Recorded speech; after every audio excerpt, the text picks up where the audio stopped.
In South America, there's one country where the tallest peak is 6,263 meters above sea level, where the cold winds contend with snow and ice.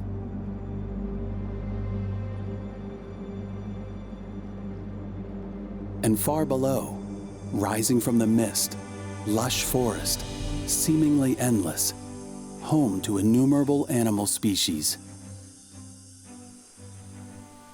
And off the coast, an ocean sanctuary, an archipelago of islands celebrated for its exceptional wildlife. The country is Ecuador, ideally situated on the equator, from the Amazon rainforest to the Galapagos Islands, with the snow-capped Andes in between. These enormously varied ecosystems make Ecuador a nation of mega biodiversity.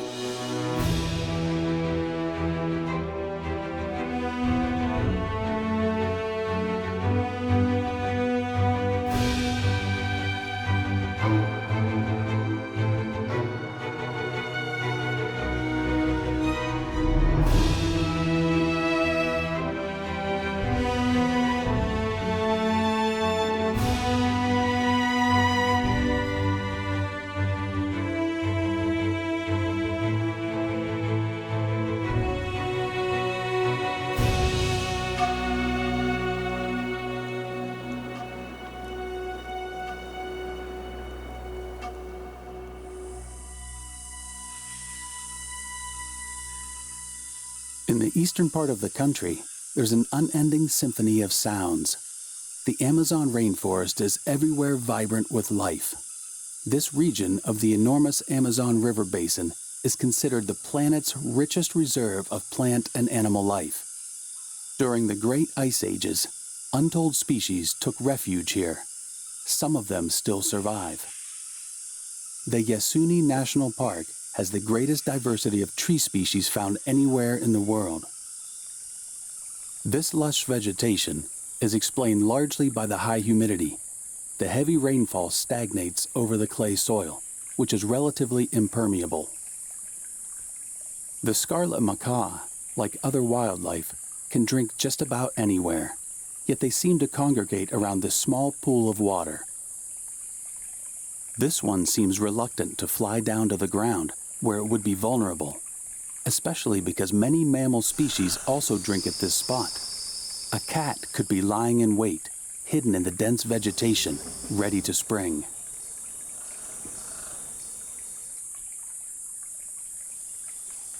So the scarlet macaws remain on the lookout and hesitate.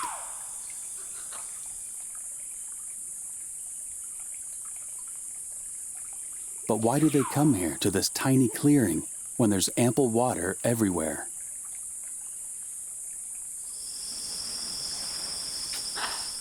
One of them goes first, possibly bolder than the rest, or thirstier.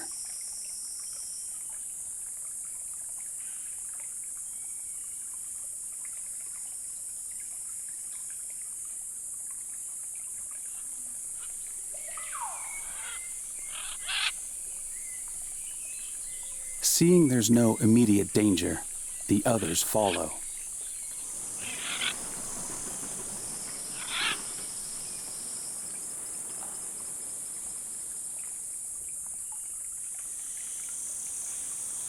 This patch of water is actually a freshwater spring, emerging from under the hill above the clearing.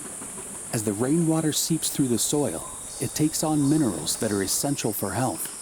And because there are few such springs in the forest, the birds gather in the same places. There's a further benefit for the macaws. They can ingest clay to protect their digestive system from the acidity in the fruits they feed on. In the rainforest, many fruits are acidic, a defensive mechanism that plants have evolved to deter animals from eating them.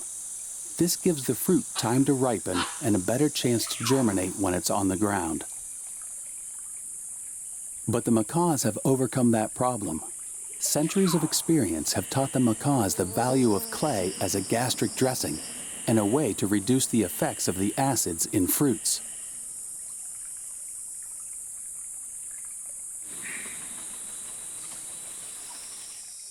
Thus, In the equatorial forest, each plant or animal species has found a way to adapt to the constraints and advantages of its environment. The entire ecosystem hinges on a very complex balance where each plant, each creature has its place and plays a role. That's why the loss of any species is tragic, as it removes a vital part from a complex mechanism involving other species which may, each in its turn, be threatened. And this could lead to a catastrophic collapse. Yes, fortunately, nature can adapt to changes, but nature does things at its own slow pace, which requires enormous amounts of time.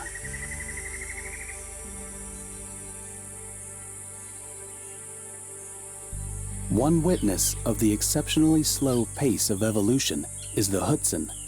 This amazing bird has hardly changed in 18 million years, probably because it had no need to do so.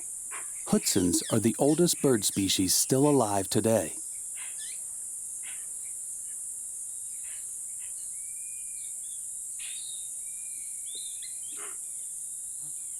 One original feature of the hootsen is its digestive system, which resembles that of ruminants in certain ways. Indeed, it eats practically nothing but leaves, and in huge amounts, because the diet is nutritionally poor. It spends lots of time moving through the trees in search of the best shoots. This diet has the advantage of making the hootsen's flesh indigestible to predators. That's why eagles, small cats, and monkeys will hunt young chicks, but not the adults. Not far away, this white-fronted capuchin has stolen eggs from the nest of a sphinx guan. These monkeys are highly evolved and quite intelligent. In fact, they're the only American monkey species that uses tools. It's easy for them to distract birds and steal their eggs. The hardest part is eating the eggs without being bothered by young members of the group.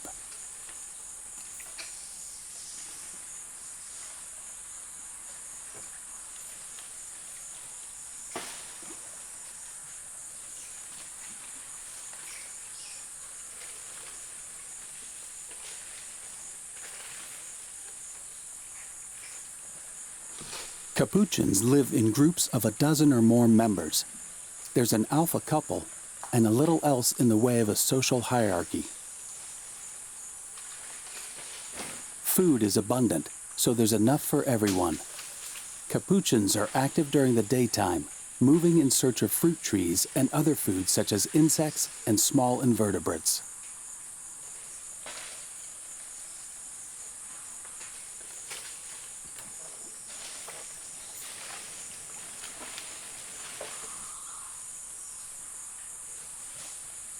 Capuchins often form a very noisy group, and the racket they make in the forest doesn't go unnoticed. These common squirrel monkeys are smaller. They have no trouble finding the capuchins and are eager to follow them. Not only do the capuchins alert them to any dangers, but they also lead them to the best fruit trees, and the squirrel monkeys take advantage of any scraps the capuchins happen to drop.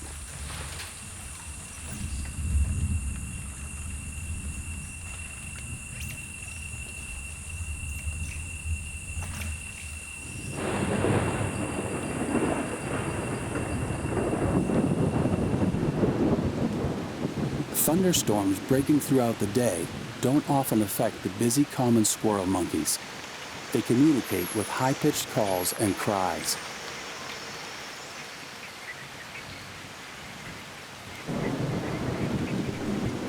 Unlike many other tree monkeys, squirrel monkeys don't have a prehensile tail, but they're still very agile. The squirrel monkey travels repeatedly over the same branches, marking them with scent so they can find the path to their favorite fruits and berries.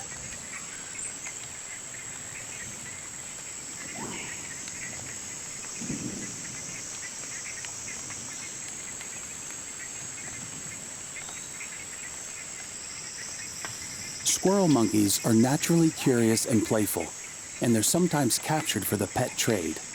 But the greatest danger they, and so many other species face, is the loss of habitat due to deforestation.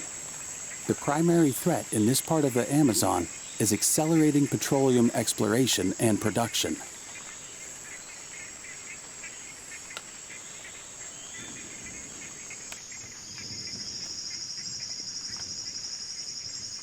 Whether it rains for an hour or for days on end, the rainfall always stops.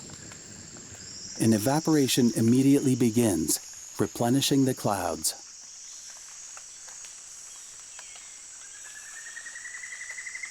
For the white-throated toucan, the rain itself is not a problem, but mosquitoes, gnats, and other insects take refuge under its plumage. The toucan removes them with its beak.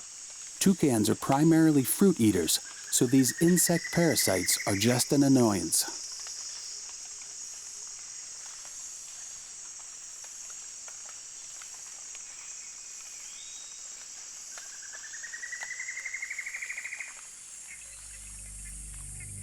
Insects thrive in the varzea, the seasonal floodplain forest that is inundated several months a year. Here, the acidic black water flows slowly, tracing channels through a labyrinth of vegetation. Plants climb skyward as they contend for light. The foliage is so thick that visibility is limited to 1 meter or 2. The ground is a tangle of roots and rotting branches. Yet the forest rings out with innumerable chirping sounds, evidence of mysterious life. But what animals live here in the varzea forest? The South American coati is perfectly adapted to this equatorial forest biome. Its long fur coat provides protection from insects. Its acute sense of smell, coupled with a long snout, means it can detect and capture prey or fruits from a distance.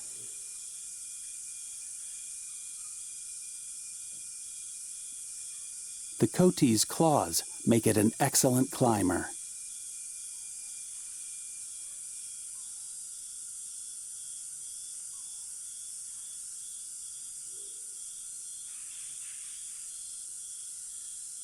Coatis usually live in families of 5 or 6 members, but this one, who's about 4 months old, is possibly lost or an orphan. Still, it seems capable of finding food on its own, and its omnivore diet means there should be no trouble doing so.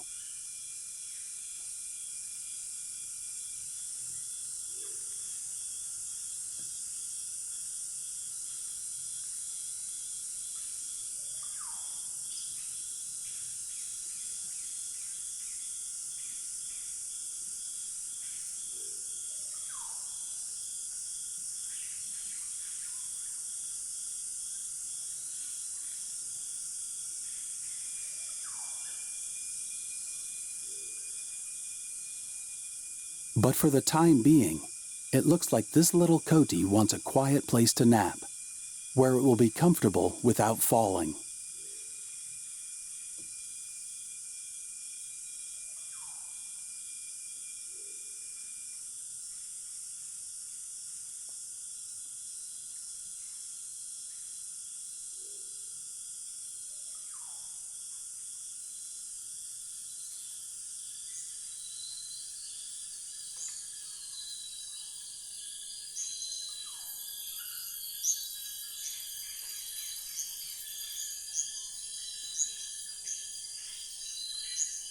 All the mammals that inhabit this dense forest are more or less capable of climbing trees for food and shelter.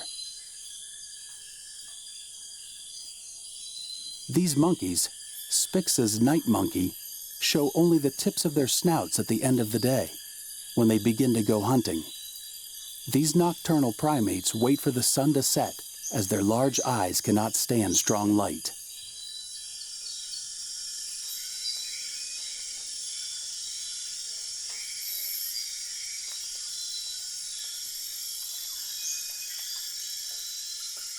Night falls suddenly here at the equator.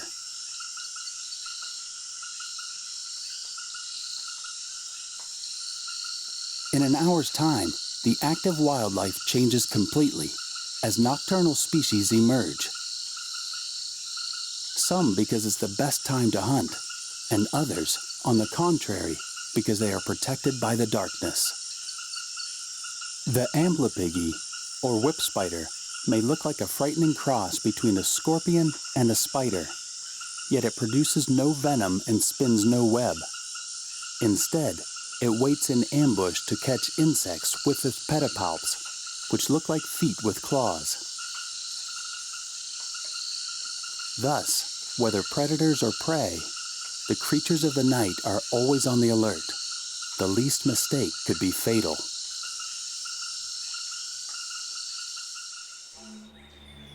The glacier on Mount Antisana, a volcano that reaches 5,750 meters above sea level, is the closest glacier to the Amazon rainforest.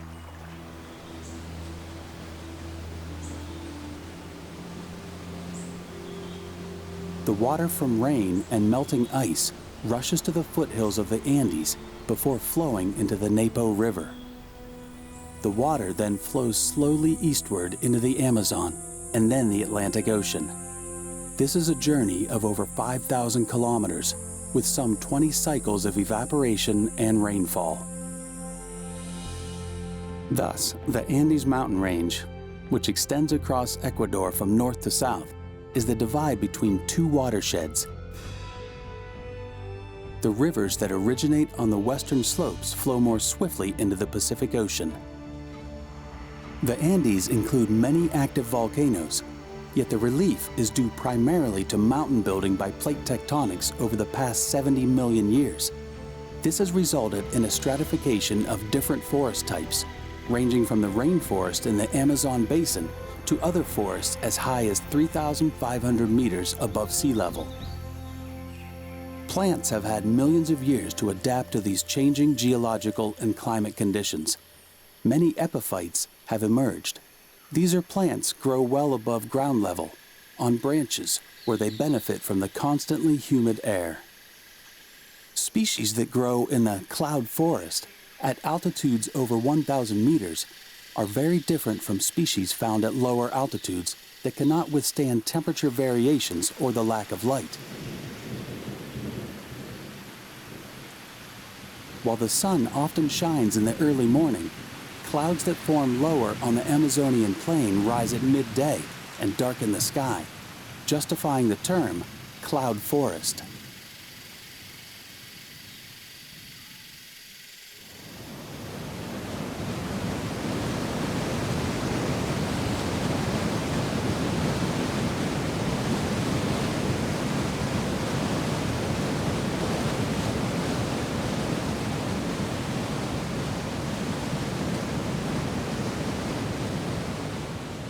The rain pours down, suddenly swelling the riverbeds. From waterfalls to mountain torrents, the water rushes down the steep slopes on the eastern side of the Andes.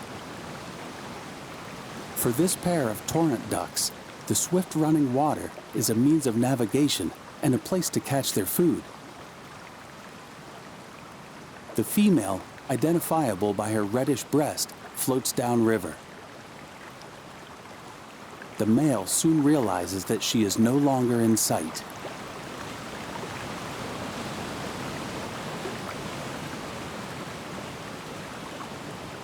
But she's already managed to move upstream. With their large webbed feet, torrent ducks can face the most powerful currents.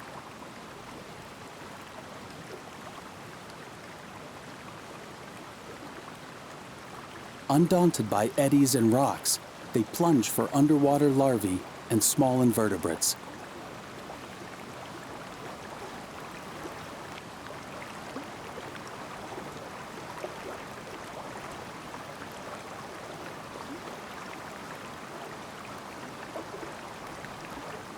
Their population is threatened by the introduction of trout, which feed on the same prey, and by the construction of hydroelectric dams.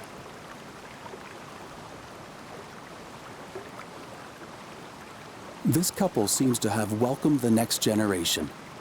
Shortly after hatching, the featherweight torrent ducklings are able to fend for themselves in the water, carefully watched over by the parents, who guide them in the current. Ducklings have to stop frequently to catch their breath, and on the rocks, their plumage makes it hard for predators to spot them.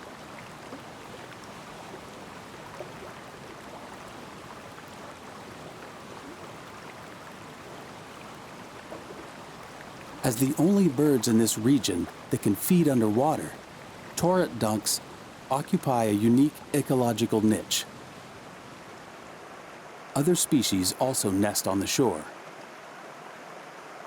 The torrent tyrannulet feeds on flying insects it captures near the banks and doesn't compete with torrent ducks for food, especially now that the tyrannulets are preparing for mating, looking for soft materials to build their nest amid the rocks.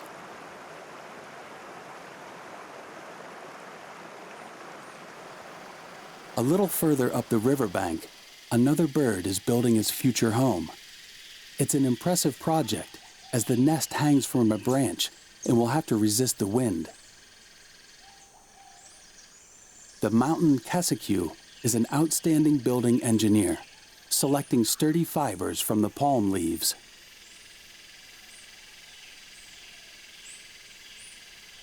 He carries each strand to the nest, puts it in place, and ties it to the other strands, weaving everything together to form a structure capable of bearing his weight.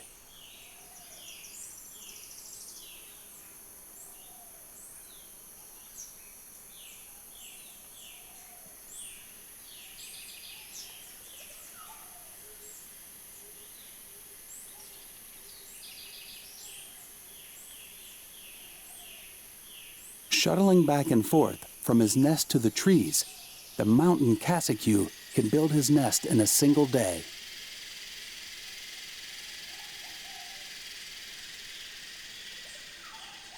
It takes energy to build a nest. The many-banded aracari, on the other hand, uses cavities in tree trunks hollowed out by other species. That leaves all day to groom his plumage, to frolic and to feed. And the bird can look mighty tempting to the black-mantled tamarin.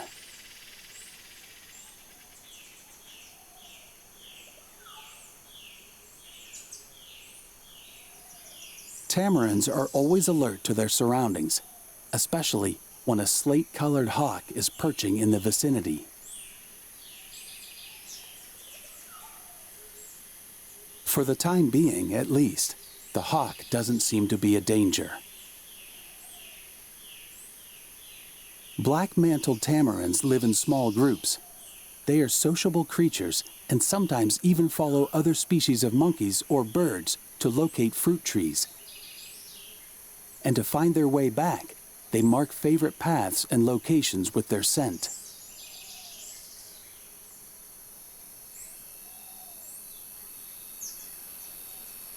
Deep in the forest, insects are dense from evening through early morning. This knowledge is second nature to the turquoise jay, who hunts mainly at dawn, when nocturnal insects are plump and easier to catch.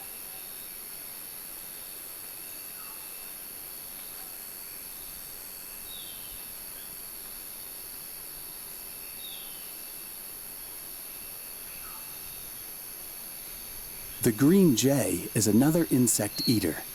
When he finds a good place to hunt, he stakes his claim to the territory, ready to defend it against intruders.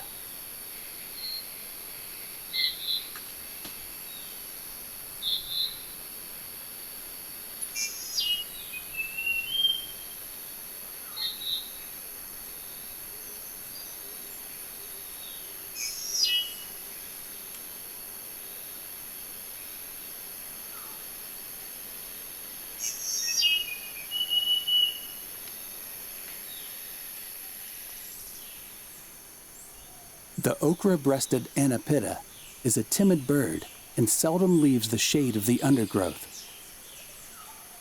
It flies down to the ground to capture small invertebrates.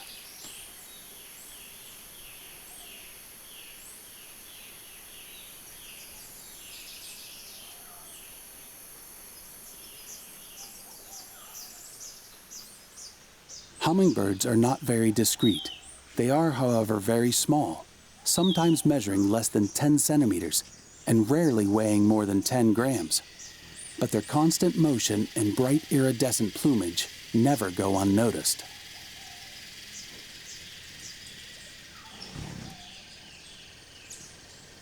The rivalry between species isn't just a matter of the colors of their plumage. These tiny birds are extremely aggressive toward one another, chasing rivals away, going at them full speed, even if it means colliding mid-air.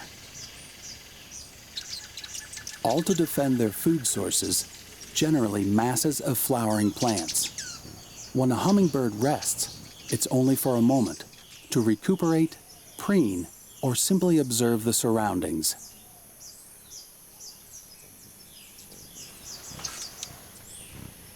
Their fighting spirit is easily explained. Hummingbirds need constant access to food. During the day, they must feed every 15 minutes or so. Theirs is the fastest metabolism in the animal kingdom, with a heart rate of some 1,000 beats per minute. They have to drink half their weight in sugar every day. Deprived of food, a hummingbird would die within 2 hours.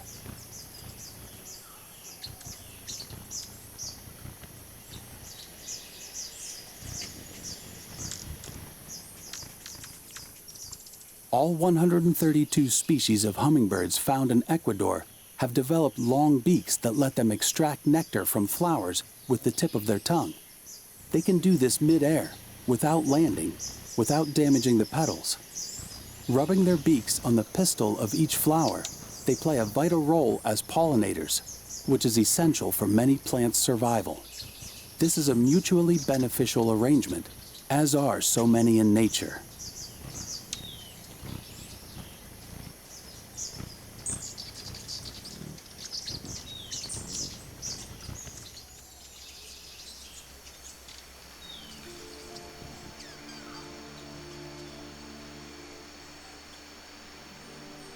At higher altitudes, the mountains are more rugged, with sheer rock and gorges carved by the rivers. At 2,500 meters, very tall trees are rarer. Trees that haven't been carried away by landslides provide an excellent opportunity for spectacled bears to play.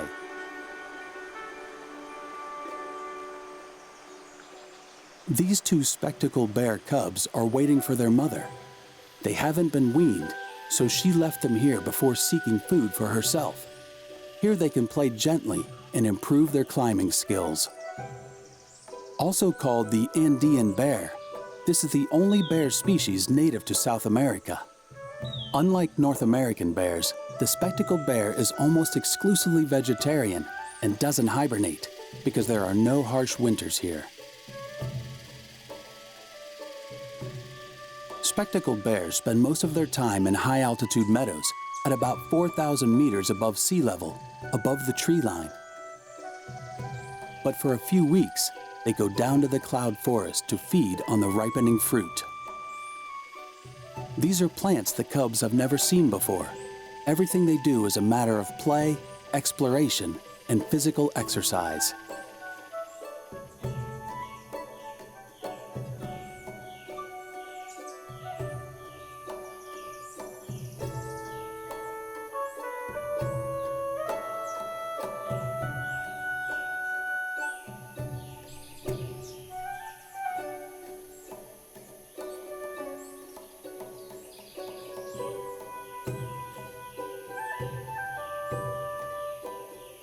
The name spectacled bear comes from the light-colored patterns that some of them have around their eyes, and not because they are nearsighted, although they are indeed nearsighted.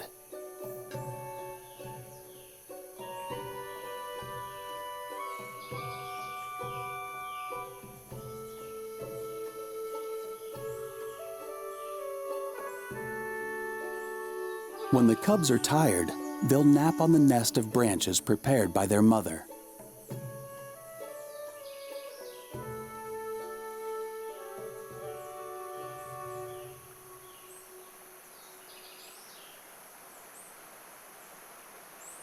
They're awakened by a familiar sound. Their mother is back.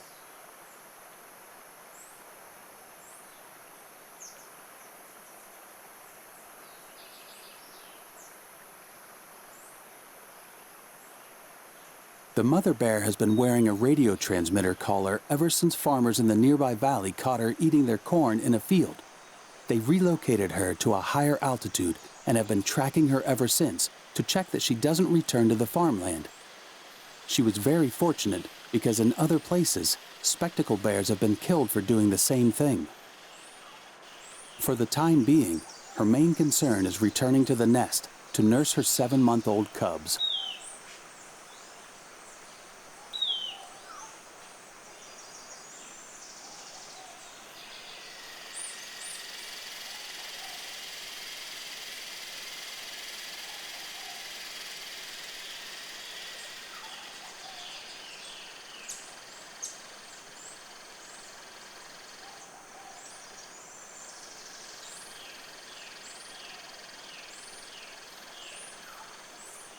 After nursing, the entire family falls asleep.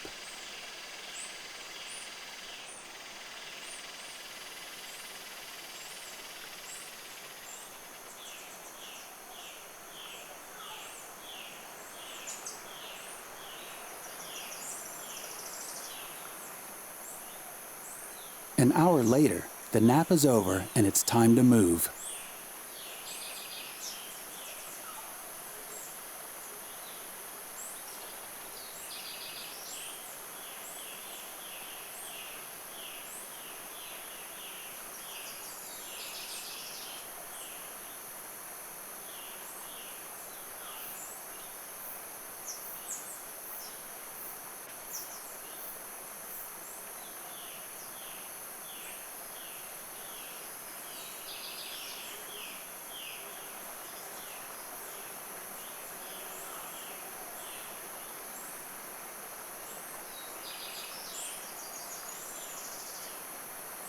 The cubs carefully observe their mother's every move before following her lead. It's more difficult with small paws. It's a good thing they can count on rugged claws.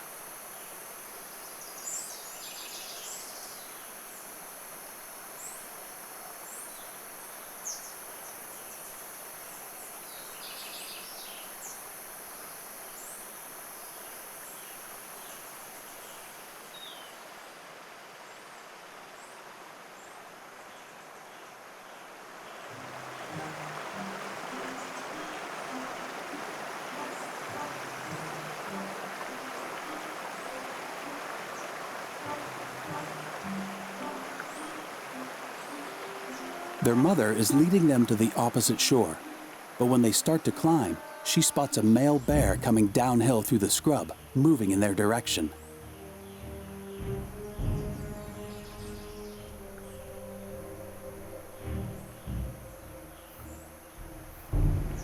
She changes course immediately. The male could kill her cubs in order to mate with her. She prefers to stay at this lower altitude, hoping he won't pick up her scent.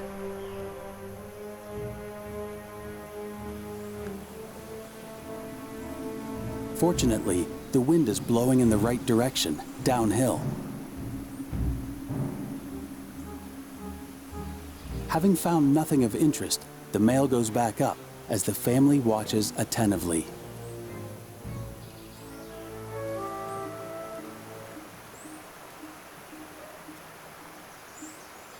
Here they will wait until the danger is past.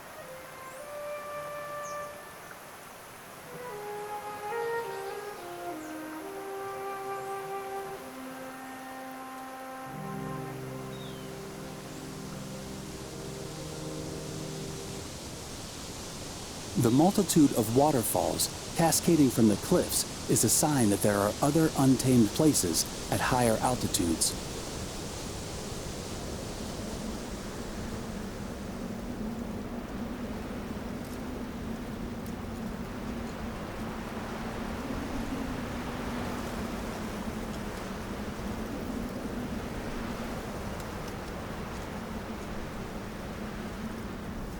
At nearly 4,000 meters above sea level, the landscape changes radically. The cold, the winds, the thin air, and the strong ultraviolet radiation impose their demands on the plants that have managed to survive in this environment. Most are endemic species, which can grow only in this biotope called the paramo ecosystem. Here, a continuous wind dries the ground, but the soil and the rock are covered with mosses, which hold moisture and provide a substrate for other plants. Certain plants can live like this for several hundred years. The secret to their longevity might lie in their extremely slow growth.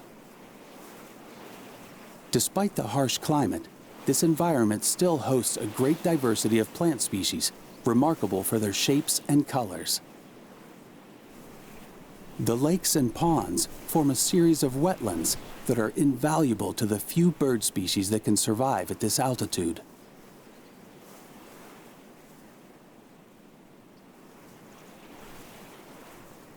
Naturally, there are fewer animal species at this altitude, but the presence of raptors, like this puna hawk, indicates that they find enough prey to survive. In addition to small birds and rodents, larger mammals are found on the flanks of the Antisana volcano and at the foot of the Antisana Glacier.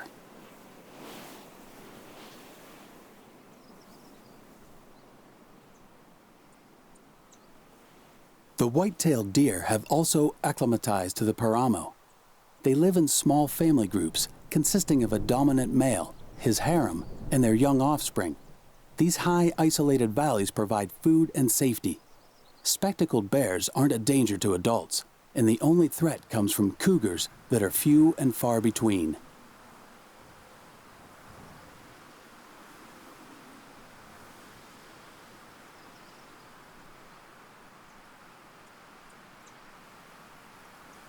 The swirling winds bring a variety of scents, some of them intriguing. Even when grazing, the buck is ever on the alert, attentive to the least change in his surroundings.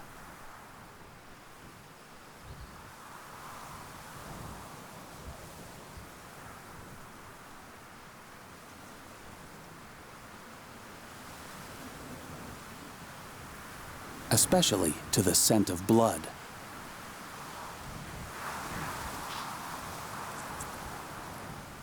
These spacious grassy plains are now also used for cattle grazing.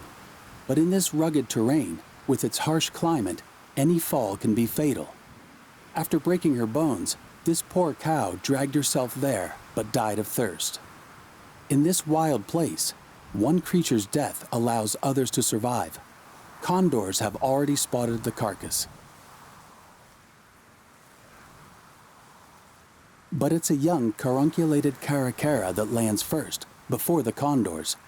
Other adults join in and also lay their claim to the carcass.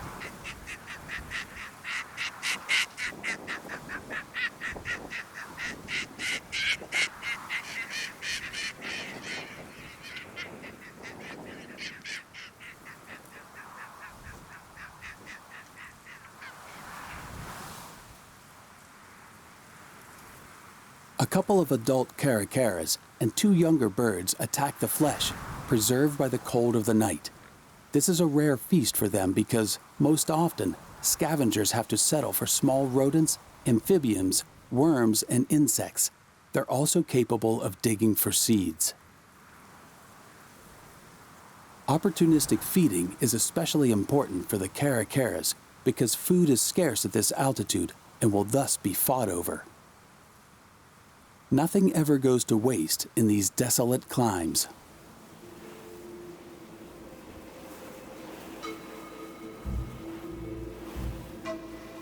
Other scavengers have a different strategy, conserving energy to restrict their nutritional needs. Consider the largest of the raptors, the Andean condor. With a wingspan of 3 meters, the condor has the greatest wing area of any living bird.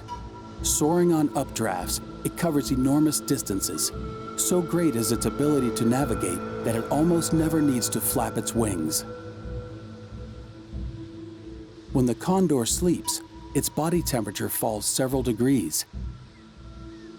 In the morning, it wakes slowly and stretches to invigorate its muscles and joints, waiting for the air to warm sufficiently to cause updrafts along the rock face. Only then can the condor take flight over the void.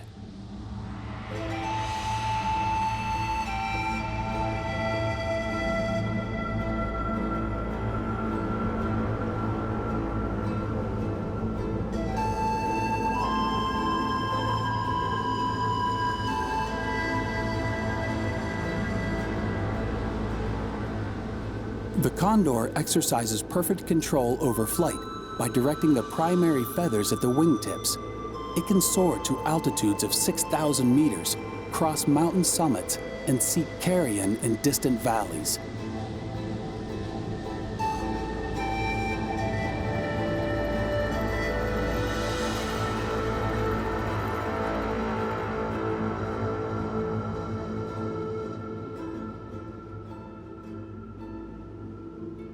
A male condor will sometimes travel in search of a mate. The female lays a single egg, and both parents will take care of it together. Like many long-lived species, and they can live for up to 50 years, the condor breeds very few offspring, on average only one every 2 or 3 years. Thus, when necessary, the species regulates its reproduction to avoid overpopulation.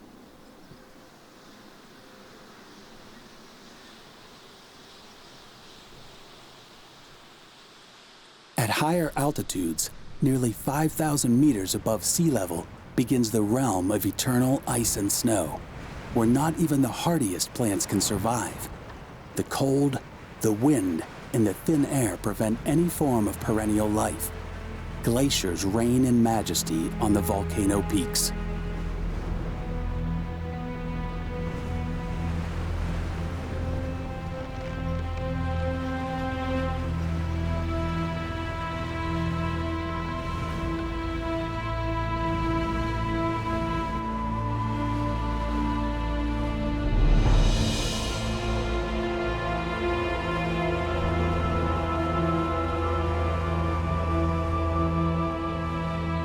Rising to 5,900 meters above sea level, Cotopaxi is not the highest volcano in Ecuador, but it's one of the most beautiful, with its perfect cone and its red and black lava contrasting with the sparkling white walls of ice.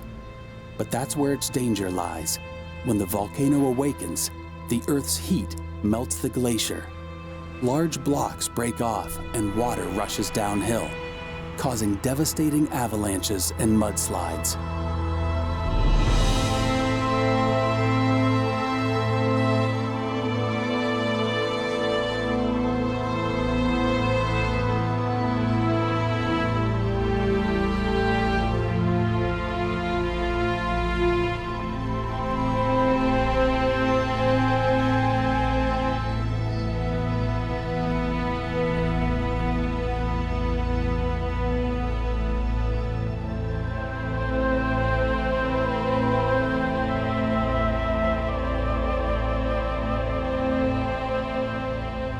The canyons that scar the volcano's slopes and the broader valley below bear witness to the powers of the water, mud, and ice.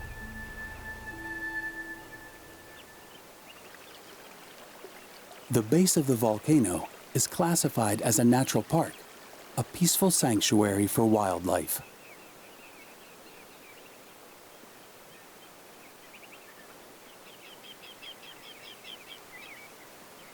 The Colpeo fox is an opportunistic predator, able to adapt to vastly different environments. Very much at ease in the high grasses where he can go unseen, this fox spends hours and hours pacing the sides of the volcano in search of carrion or prey.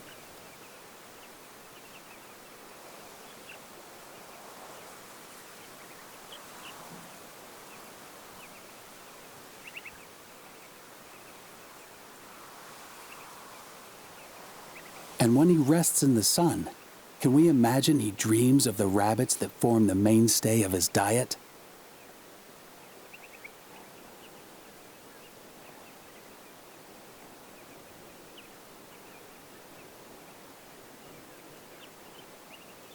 Driven by hunger, the fox will hunt over considerable distances, but the swirling wind makes it hard to follow the scent or sound of a prey. So he searches, guided by instinct and experience.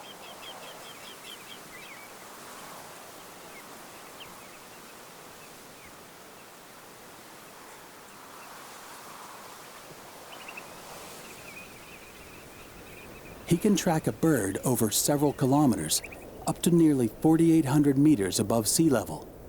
But then the fox is on open terrain, and if the bird finally flies away, then the Culpio's efforts were all in vain.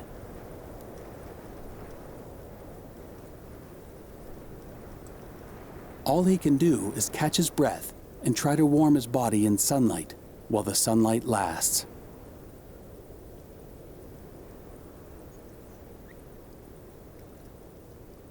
These high-altitude valleys of the Andes are formidable, with their rugged relief, harsh climate, and frequent storms. There are moments of sunshine, but they cannot last, as clouds from the Pacific contend with the fogs and mists from the Amazon rainforest.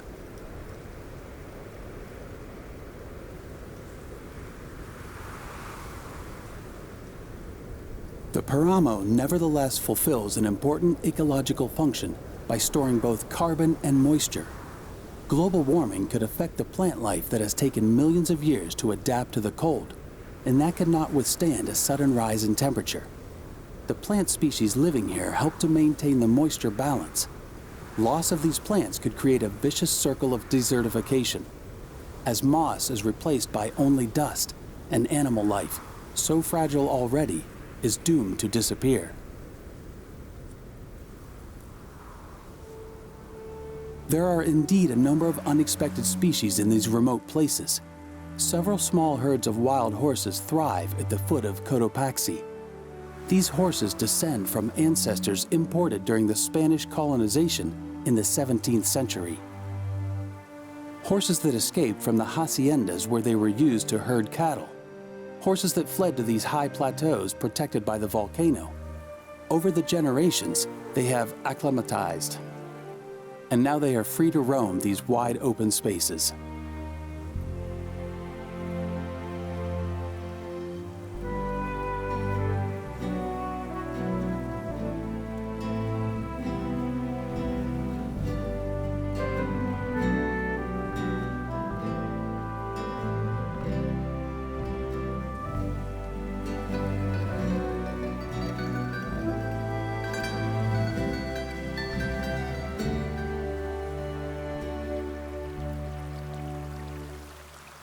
Even more amazing is a hummingbird species that lives only between 3,500 and 5,200 meters above sea level.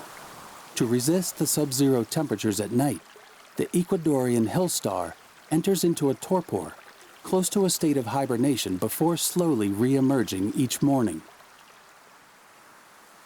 Other birds can endure the freezing cold. Rufous-bellied seed snipes feed on seeds and succulent plants that they peck at on the ground.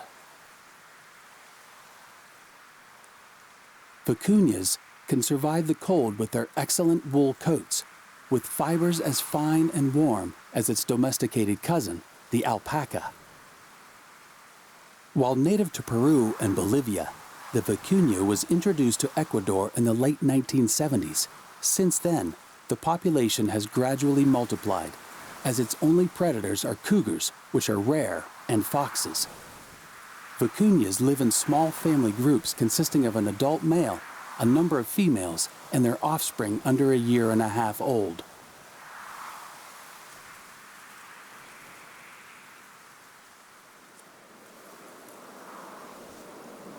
Mid-afternoons, the clouds suddenly rise from the valley. In a matter of minutes, the humidity rises, the temperature drops, and visibility is reduced to just a few meters. The vicuñas are used to this and take advantage to graze on plants covered with dew. The newer shoots are softer, sweeter, juicier, and easier to digest.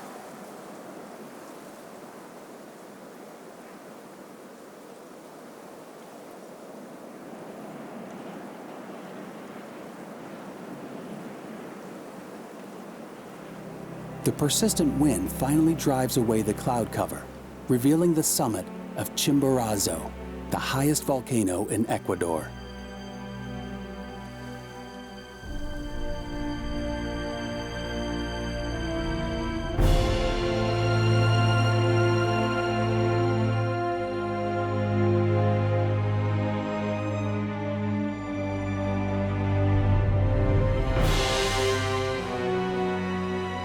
The ice-capped volcano rises to 6,263 meters above sea level. Like everywhere else, alas, the glacier is receding and shrinking dramatically. While climate change has already had a drastic effect on the polar regions, there were hopes that the equatorial zones would be spared to some extent. But process of melting snow and ice simply started later. By the end of the century, even this giant mountain will lose its ice, depriving biotopes at lower altitudes of the water reserves they need for survival. The western slopes of the Andes, on the Pacific Ocean side, are also covered by a cloud forest, but an entirely different forest with different species.